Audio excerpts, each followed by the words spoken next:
Hey guys, tonight we step softly across polished stone floors, past paper lanterns flickering low in the corners, and into the hush of a Tang Dynasty sleep chamber. The air is thick with sandalwood smoke and quiet anticipation. You brush aside a woven curtain and step into a small room, lined with embroidered silk cushions and linen stuffed pillows. The ceiling arches gently, shaped like an inverted lotus leaf. Somewhere a water clock gurgles, marking the slow crawl toward midnight. You won't be texting, doom scrolling, or hitting snooze here. In fact, you probably wouldn't survive this place without at least 3 court attendants adjusting your bed angle, fluffing your dream pillow, and applying the appropriate herbal oil to your temples based on the lunar calendar.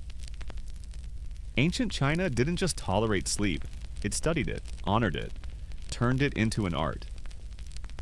So, before you get comfortable, take a moment to like the video and subscribe, but only if you genuinely enjoy what I do here.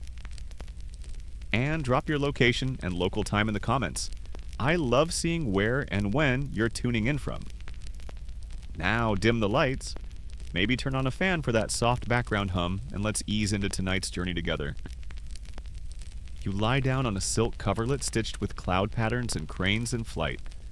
The room smells faintly of osmanthus and old parchment. You're in a guest chamber used for sleep consultations. Yes, those were a thing.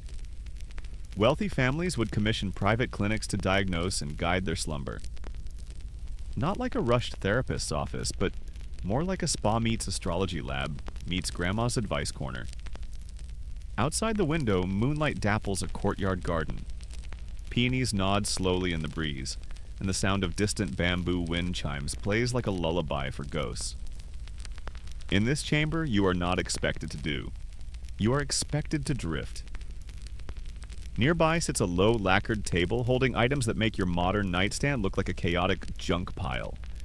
Here, there's a carved ivory tool used to apply scented oil behind the ears. There's a small jade disc used to cool the mind by gently pressing it to the forehead. And a ceramic fox-shaped box that probably holds dried herbs you don't recognize and are 80% sure would make you hallucinate or solve math equations in your sleep. Historians still argue whether these tools were more symbolic than functional, but the detail and craftsmanship say something else.